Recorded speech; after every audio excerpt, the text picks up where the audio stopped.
This is Evening News in tonight's headlines. Guyana to benefit from Trinidad and Tobago agriculture investment, police probing murder of Metin Mirzorg businessman, and GPL modernization plan to meet December deadline. I'm Samuel Suknanan. Thanks for joining us for your Wednesday, September 11, 2013 edition of the Evening News. And now for the news in detail.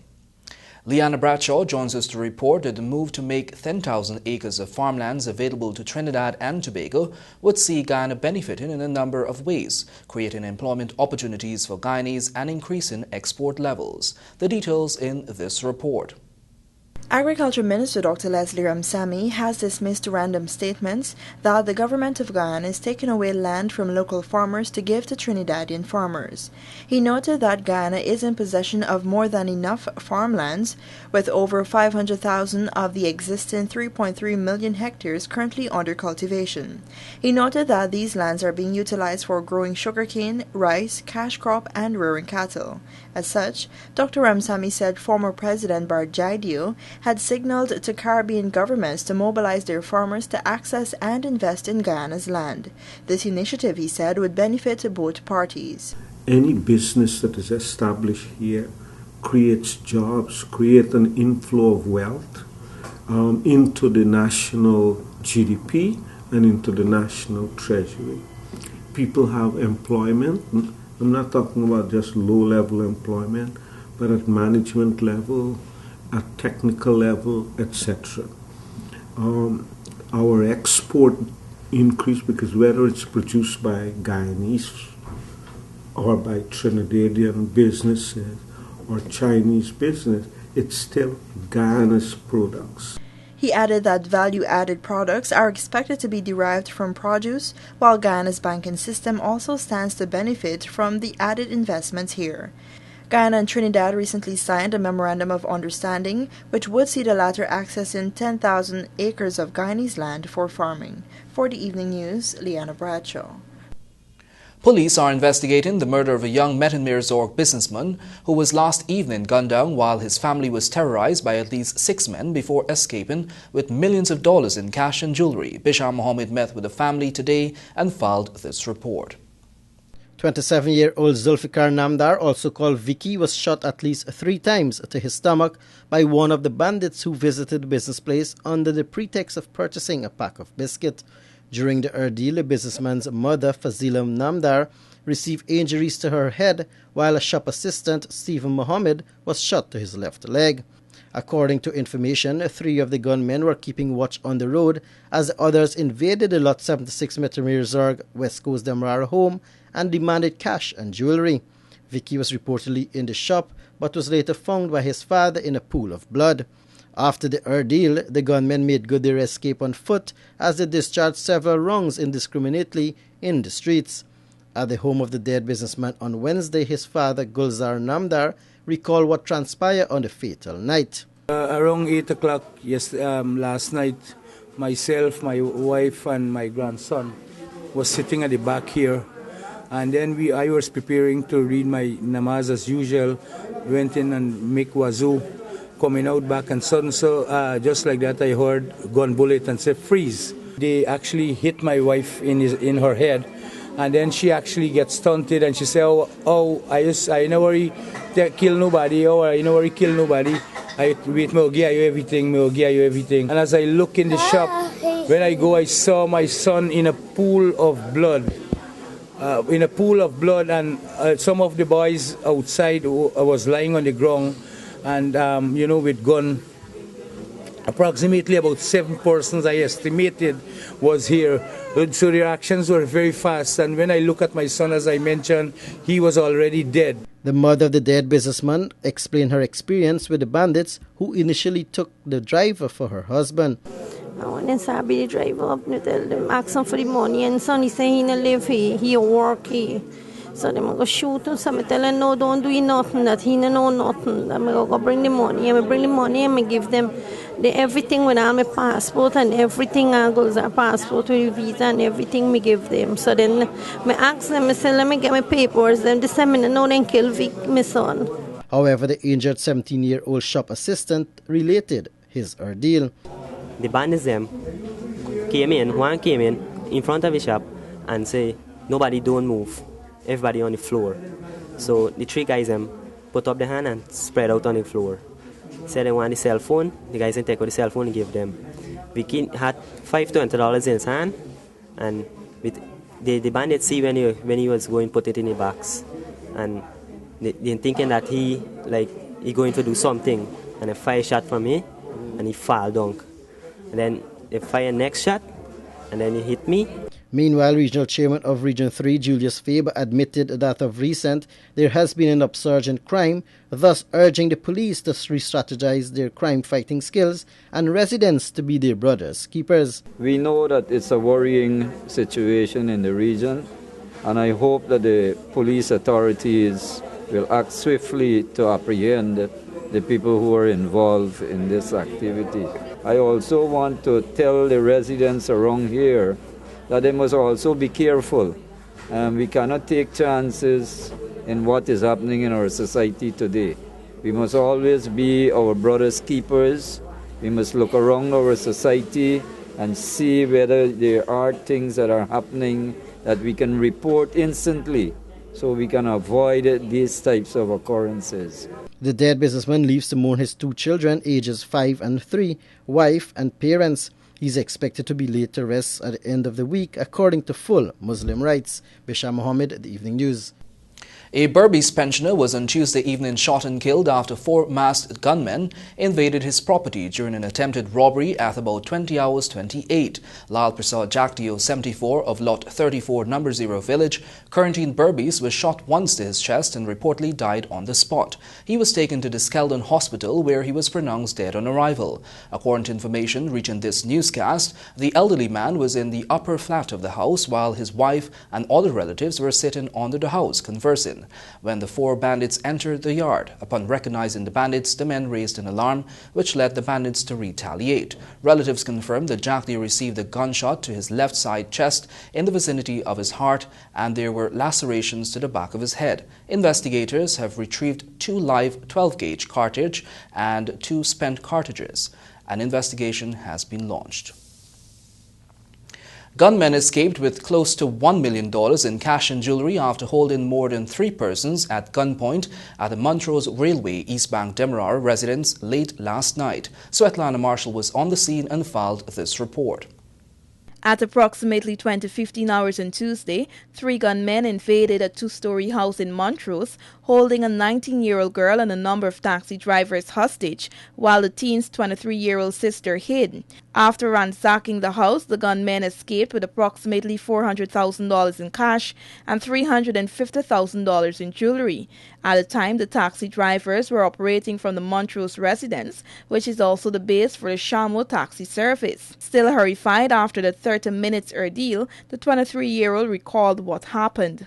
I was just home, and then the bandit came in, and they had guns, and they were pointing, and I ran and I hid, and they were looking for me.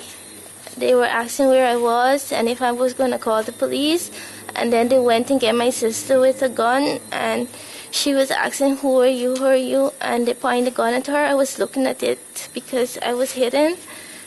And then they took her in the room with some of the drivers.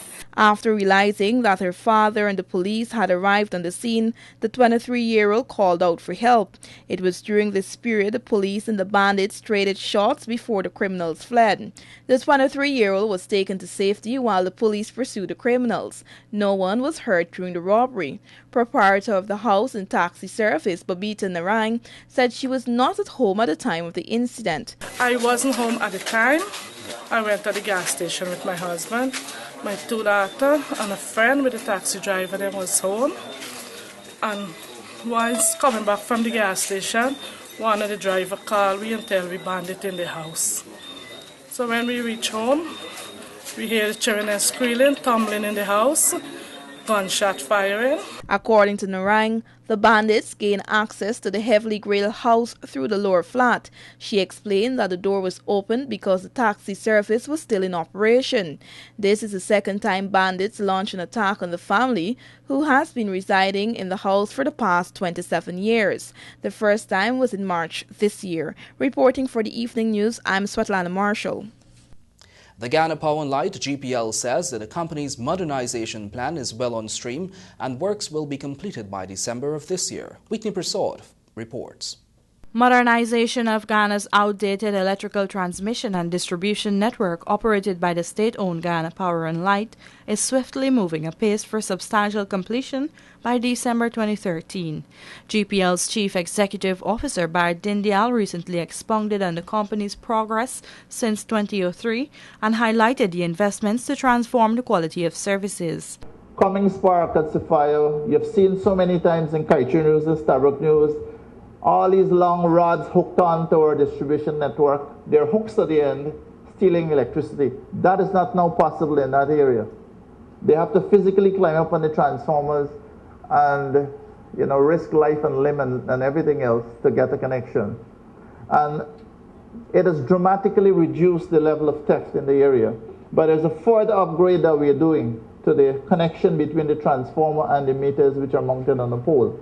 So there is a solution. It's a technological solution. And what it needs money. Reflecting on the challenges and accomplishments of the company since retention of local management team, Dindial noted that contrary to perception being created publicly, GPL has made important strides despite challenges with funding.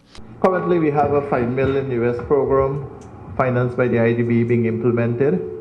We're looking at the upgrade of about 500 kilometers of network. All right. In fact, 3.6 million US of the 5 will be dedicated to technical loss reduction. Currently, there are a group of experts working in GPL who are configuring and designing a new program, which will be looking at about 150 kilometers of network. In 2003, the company inherited backlog maintenance, inadequate and suspect generation, poorly maintained and inadequate transmission and distribution infrastructure, coupled with severely compromised metering infrastructure. Since then, GPL has increased its base load generation capacity by 44 MW and now has the availability capacity of 129 MW to meet a 103 megawatt peak while serving over 170,000 residential and commercial customers. Referring to the massive infrastructural development IDP, which the company has embarked on, he said that this is the first major investment in technical loss reduction in the power company's history. For the Evening News, Whitney Prasad. Join us after these messages for more of the Evening News.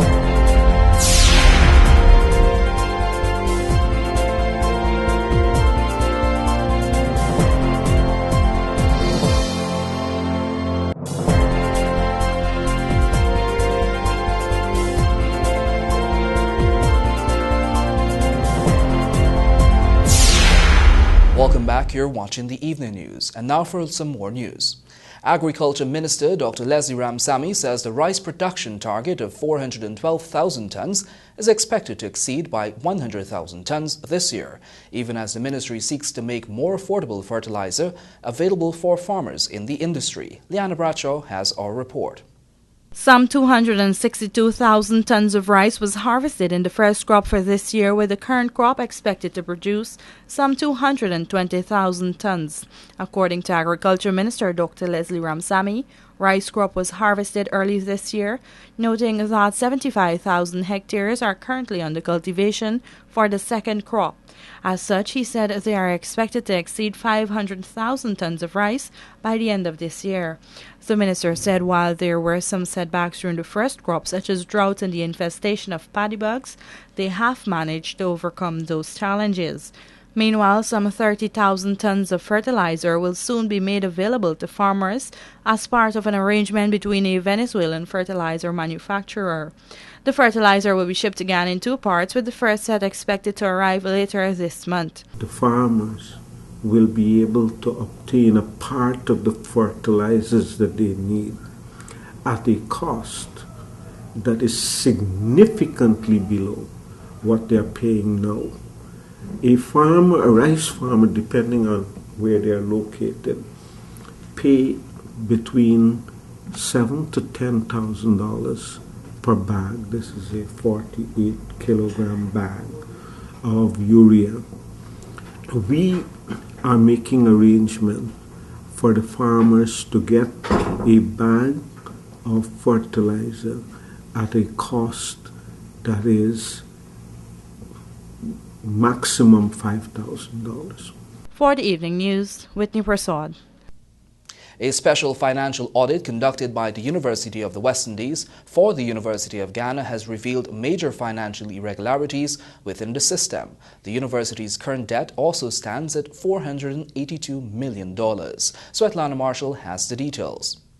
Vice-Chancellor of the University of Ghana, Dr. Jacob Obadei, said UG's accounting system has major loopholes which have created avenues for fraudulent activities. He was speaking at a press conference at the Education Theatre Turkine campus on Tuesday.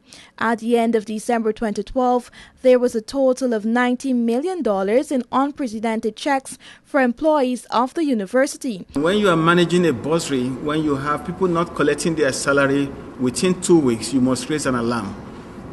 The alarm could be, do we have ghost workers? Why will anybody in the current state of Guyana and UG will not collect their salaries? Additionally, the auditors unearthed 22 other reconciliation differences totaling $8.2 million in checks that were drawn between August to December 2012. However, these financial transactions were omitted from the general ledger. Additionally, the students' accounts management system has no audit trail. Hence, employees can easily change the financial status of a student without being detected. It was recommended that reconciliation be conducted at least once a week, if not daily, to strengthen the system. Segregation in duties was also a major problem. We have a situation where there are instances where the person who is authorizing a transaction is the one recording the transaction and is the one reconciling the transaction. In accounting, you don't do that. You must have two different persons doing this at least. The payroll accountant is responsible for populating, modifying the payroll, and approving the salary and doing the reconciliation. Can you imagine you are the one who entered the data for some people's salary? You are the one who is checking it if it's correct. You are the one who is reconciling it if it's correct. You're the same person. There is no segregation of duties. A forensic audit is necessary to pinpoint the culprits, if any, but this too will be a challenging task taking into consideration the unreliable financial system. UG's information technology control system was described as a total mess. Currently, there is no functioning tender committee or contract committee, and therefore the institution is operating in contradiction of its tender regulations. As a result, contracts are being awarded without any justifiable reason. The risk of this is absence of adequate policy and procedure. Absence of this will lead to inconsistency in the performance of the activities of these functional areas, lack of adequate oversight in the selection of the contractors, reduce the bursary ability to ensure transparency in the procurement process. Lack of transparency due to failure to obtain documentary approval may lead to abuse of process, hiding of financial losses, and creating an environment conducive to fraud. Additionally, the university owes Ghana Power and Light, Ghana Water Incorporated, the National Insurance Scheme, and Ghana Revenue Authority a total of $482 million. It was based on these findings that led to the dismissal of the bursar John Sitram and the senior accountant Hazel Bentic. The government is being consulted on the way forward. Reporting for the evening news, I'm Svetlana Marshall. Meanwhile, a staff of the University of Ghana was sent home following allegations of sexual harassment on the Turkine campus. The unidentified staff was sent home on Monday, approximately 3 weeks after the commencement of the new academic year. Vice-Chancellor Dr. Jacob Obadei said sexual harassment at any level will not be condoned by the university. Currently, the institution is reviewing its sexual harassment regulations. 4 employees attached to the Ghana Energy Agency, GEA, were taken into police custody on Monday after they were accused of taking bribes. Here are the details in this story. The fuel inspectors were taken into custody on Monday after they had reportedly taken bribes to avoid prosecution of persons who are in possession of illegal fuel. Head of the GEA, Dr. Mahendra Sharma, had confirmed that 4 employees were taken into police custody on bribery allegations. However, he did not disclose any of the details surrounding the issue. The Evening News understands that the inspectors had initially accepted $5,000, which is equivalent to 1 million Ghana dollars, and in return they would give free pass to 2 tanker trucks carrying unmarked fuel. They are further accused of taking an additional $500,000 not to prevent the prosecution of the persons found in possession of the unmarked fuel.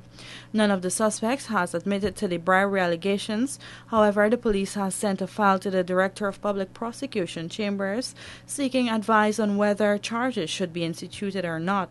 Earlier this year, in excess of 20 GEA staffers were fired in a few months after they had failed a polygraph test, which was done in September of last year. The tests were done after government had recommended the use of polygraph testing on staff from government-owned agencies to determine corruptions.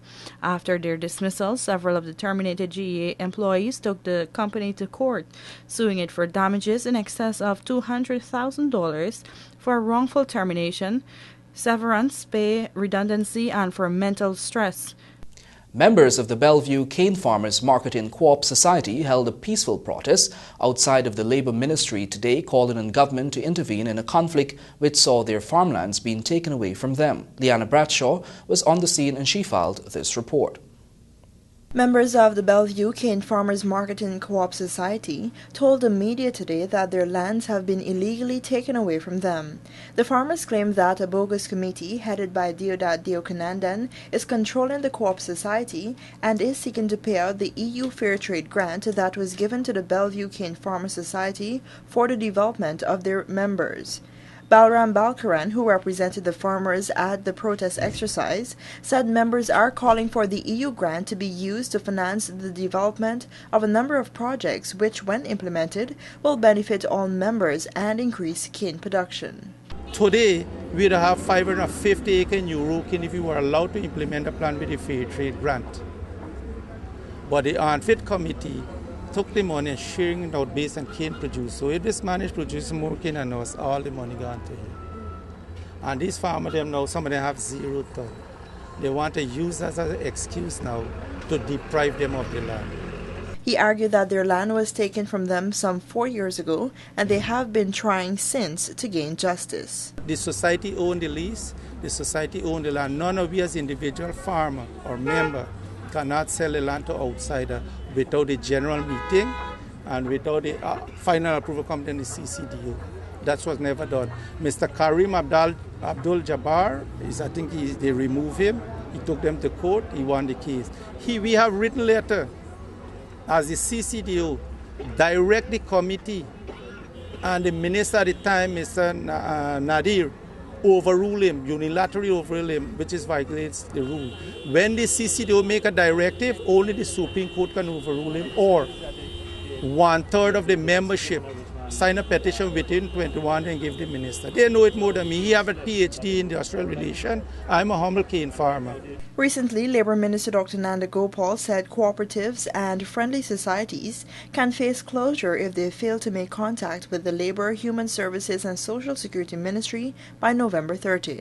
This move, he said, is necessary for the auditing of financial records for this year. He told this newscast that reports have indicated that there are co-ops that have not held elections for an extensive period, creating a series of problems such as poor financial records. Approximately 1,000 co-ops are registered under the Cooperative Societies Act, Chapter 8801, but a large number of them are dysfunctional or on the brink of collapse due to financial difficulties. For the Evening News, Leanna Bradshaw. More of the Evening News after these messages.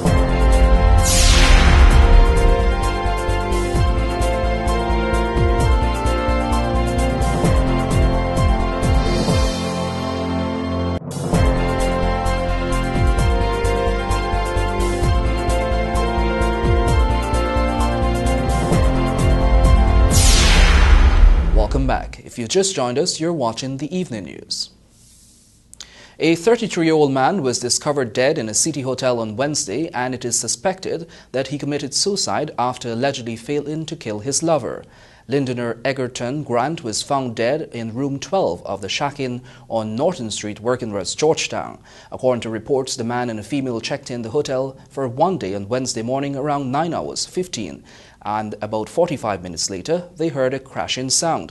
A staff at a hotel said that his 23-year-old companion then ran downstairs, saying that the man tried to choke her and she kicked him in his groin to escape.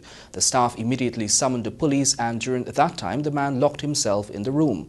When the police arrived at the hotel, they were forced to break down the door, after which they discovered the man lying on the bed with a bottle of suspected rat poison nearby. The woman was taken into police custody and is assisting with the investigations. The Ministry of Natural Resources and the Environment is currently in the process of finalizing its strategic plan as it takes into consideration mining, forestry, environmental protection, and protected areas management. Let's find out more from Whitney Prasad. Even as the Natural Resources Ministry adds the finishing touches to this crucial document, it is negotiating with the European Union on the formulation of a forest law enforcement, governance and trade-fledged voluntary partnership agreement, VPA. In 2003, the EU adopted its Fledged Action Plan after considering the increasing public concern with the social, economic and environmental consequences of illegal logging and related trade worldwide. The establishment of bilateral VPAs between the EU and timber-producing countries such as Guyana formed a critical part of the action plan. According to Natural Resources and the Environment Minister Robert Prasad, negotiations on the Fledged VPA only commenced after widespread consultations with key stakeholders. Over the years, we've had a very collaborative relationship with the FAO that has seen cooperation not only in the field of agriculture, but very importantly, forestry. Of recent, we've had strong collaboration in new and emerging programs of work, including on forest legality covered under the EU Forest Law Enforcement Governance and Trade Activities. This relationship has allowed for Guyana to rapidly advance these programs as the FAO process is efficient and effective in bringing about quick action where needed for fast results. Guyana has developed a detailed roadmap with the assistance of local and international stakeholders and set an ambitious timeline of September for effective implementation of the plan. In Guyana, the forest sector is very important to our national economy. The sector employs close to 20,000 persons and contributes between $40 to $60 million annually in export earnings, as well as record an average production level of approximately 420,000 cubic meters of extracted timber. We also have a growing community forestry program that reflects at present close to 70 community forestry organizations with membership of close to 3,000 persons. Guyana boasts approximately 18.3 million hectares of tropical forest, covering approximately 87% of the country's 21.1 million hectares.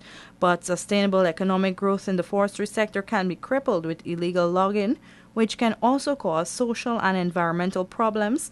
Hence, strong governance, sustainable forest management, and forest legality are critical for the industry.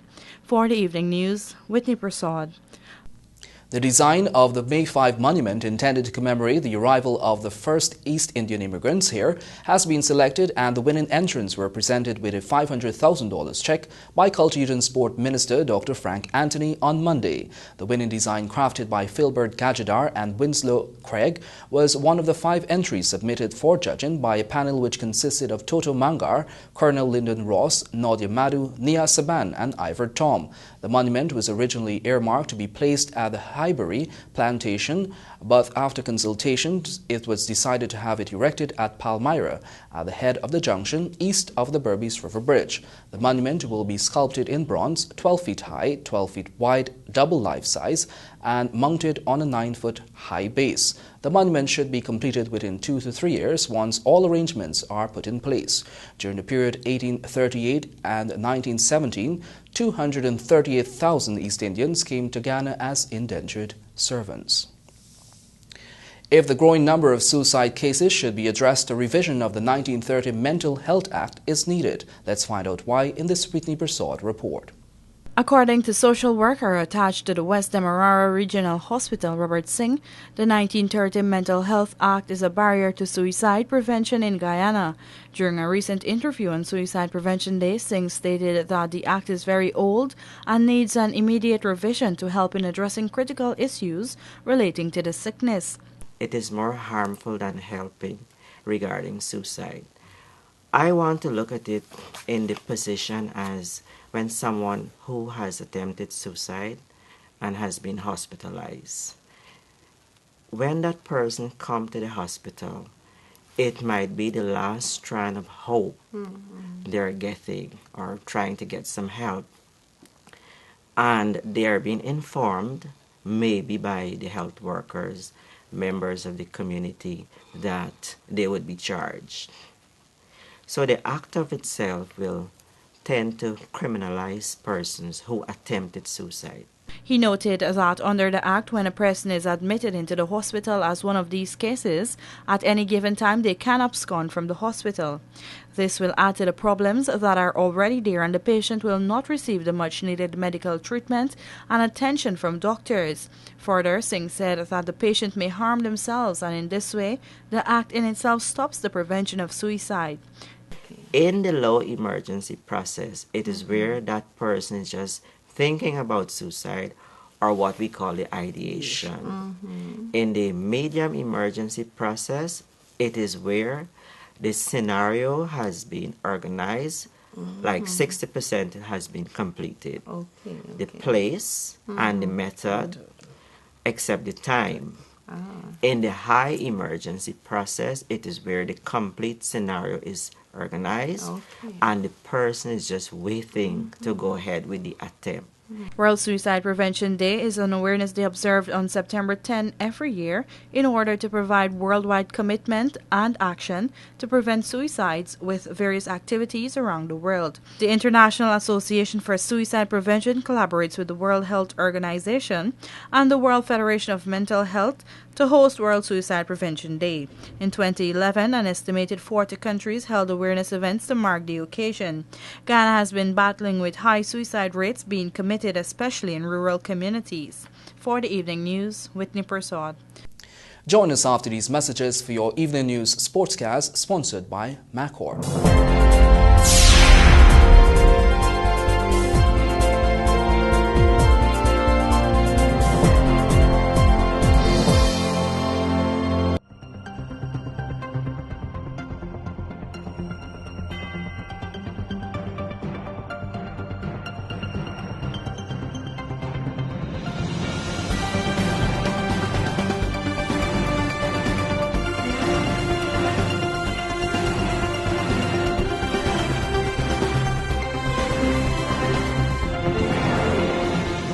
Welcome back, and now for a look at sport. In your headlines, GCB to remain silent on Lynch's resignation. WICB announces on the 19 squad to face Bangladesh, and the single trade-in 11-race cycling on this Saturday. The Ghana Cricket Board GCB has decided against making an official statement following the resignation of the board's Territorial Development Officer Monty Lynch last month. Rajiv Bisnot has the details in this report. President of the Ghana Cricket Board, Drew Bahadur, explained that the local governing body will not be going public as it regards to the resignation of the board's Territorial Developmental Officer, Monty Lynch. He indicated to this newscast that any employee has the right to resign at any time and for any reason. Lynch, the former England and West Indies cricketer, was appointed to the post on April 18th. He, however, resigned last month due to recent developments within the GCB, where he indicated that he cannot work in the environment any longer. Lynch continued to remain tight-lipped on why he tendered his resignation, but questioned why the GCB has chosen to remain silent on the issue. Lynch, however, said he is determined to go public on the issue, but will do so based on the advice from his attorney. Lynch replaced a former West Indies fast bowler, Ryan King, whose term was cut short following the installation of the government-established Interim Management Committee in December 2011. King was a cricket development officer. When Lynch was drafted, he was tasked with changing the fortunes of Guyana's cricket, although there has been random success at all levels. His job description entailed the establishment of a secondary school cricket program, supervising the West Indies and Guyana Cricket Board's sponsored Digicel grassroots and Scotiabank kiddie cricket programs, and revamping the Guyana Cricket Board coaching and cricket development programs. The GCB is expected to appoint a new territorial developmental officer soon. The West Indies Cricket Board on Tuesday announced the West Indies Under-19 squad to face Bangladesh Under-19 in a 7-match one-day series to be played in Guyana in October. More in this report. Guyanese Shimron Hetimaya, Gudakesh Moti and Tejnarain Chandapal are among the 17-man squad named for the series, which will be played from October 5 to 21. The squad consists of 6 players from Jamaica who won the regional Under-19 titles this year, claiming both the 3-day and 50-over trophies. The regional junior side will take on the Bangladeshis at 3 venues, the Ghana National Stadium, Border and Everest. The games for the Ghana National Stadium are day-night fixtures and will start at 13 hours 30. The other games scheduled for Border and Everest will begin at 9 hours. The Bangladeshis will play a warm-up game against the Ghana Under-19 side on October 5 at Border, before playing the West Indies junior team on October 7, 11 and 16 at the Ghana National Stadium, October 9 and 19 at Border, and October 14 and 21 at Everest. The full squad reads Fabian Allen, Jofra Archer, Tejnarain Chandapal, Brian Charles, Tristan Coleman, Tariq Gabriel, Shamron Hetimaya, Jerome Jones, Ray Jordan, Alzari Joseph, Brandon King, Ramal Lewis, Leroy Lugg, Preston Maxween, Marquindo Mindley, Gudakesh Moti, and Jeremy Solazano. The Cinco Trade-In, through its degree line of deodorants, will sponsor this weekend's 11 race program around the inner circuit of the National Park, commencing at 9 hours. More in this story. The company, located on Sheriff and John Streets, is sponsoring the event for the 13th year, and as was the case with previous years, degree representatives will be in hand to assist in the presentation of prizes at the conclusion of the races.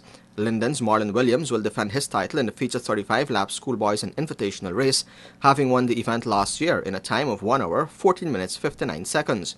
Akeem Wilkinson had won the juveniles 10-lap event, while Junior Niles and Alfie Sunaram are the defending champions of the veterans under 50 and the 12 to 14 boys and girls races. Other events carded for the day include the veterans over 50 and over 60, mountain bikes, BMX Open 6 to 9, 9 to 12 and 12 to 14 years. Today's activities are being coordinated by the national cycling coach Hassan Mohammed. Remember, you can read about these and other stories in tomorrow's edition of the Ghana Times newspaper, which can be picked up from vendors across the country. When you're not reading our newspaper or watching TVG Channel 28, do tune in to RGI on 89.3, 89.5 or 89.7 FM. Your Bridge Reports.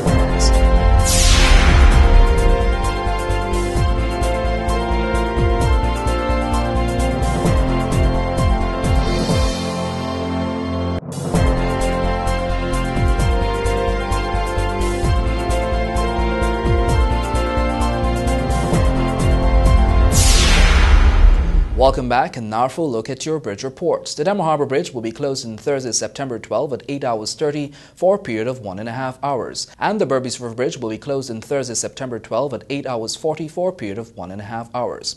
That's your Wednesday, September 11, 2013 edition of the Evening News. I'm Samuel Suknandon. Thanks for joining us.